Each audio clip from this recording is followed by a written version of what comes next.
All right. Hi, class. So pretty much I'm doing this discussion. I think it's discussion 3 for chapter 11 for pretty much I'm doing the last prompt, the prompt number 4. And that prompt has to do with the multi-party system and how would that benefit U.S. instead of the two-party system that we have right now. So I just want to break down what the two-party system is and what a multi-party system could be. So in the U.S., clearly, whenever we vote, usually there's either Democratic Party or the Republican Party that we're voting for, and this is because they've held, the power for a while, for most of since Revolutionary War. Really, like, it's been two parties really, and so a multi-party system includes maybe like a multi-party system like they have in Canada, where Parliament has many different parties. So they have like 6 different parties. They have Libertarians, they have the Dems, they have the Republicans, the conservative type people, socialist type people. And what this allows is for more middle ground and for more different voices to be heard and more laws to be passed on behalf of the people. And people are also allowed and see that there is more options than just the two extremes, the polarization that we have in our political landscape at this moment.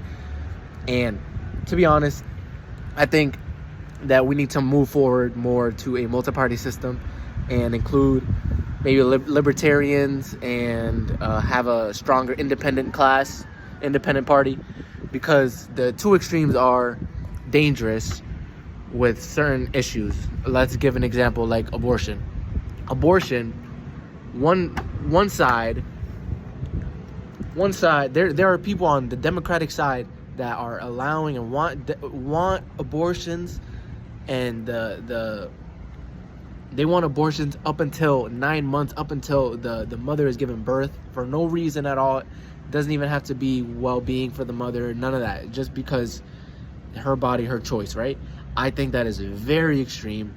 At one point, is that living thing inside the mother, at one point does that thing have rights? Up until 9 months, that is very steep into its development, and it can feel pain. It can feel all the pain. It can feel pain at around 11 weeks.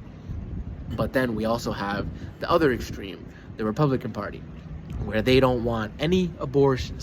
Well, not all of them, but there are Republicans out there, a part of the Republican Party, that represent the Republican Party, and there's states out there that want to ban abortion for any reason. So that includes rape and incest, and I don't think that's very healthy, because pretty much, like, there's different circumstances, and you're not going to make people happy with, you're not going to fulfill people's needs with such an extreme,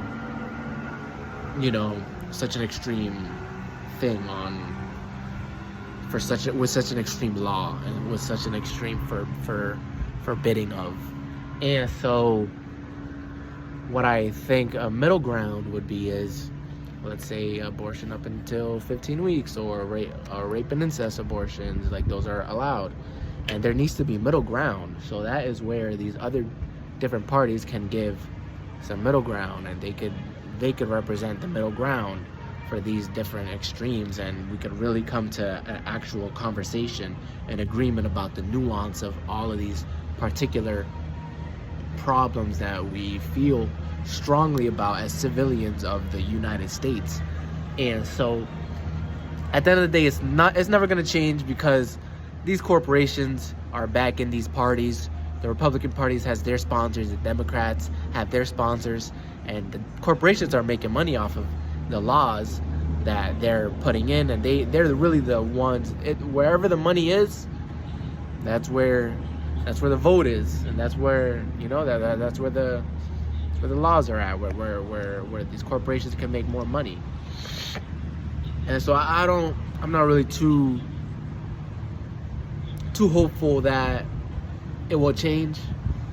I think there has to be war and an end to this empire for us to really see a change in the system, because we have the Constitution, and as long as the Constitution's there, We're gonna have this system. And yes, thank you guys, and tune in. I'll be replying to y'all. Thank you.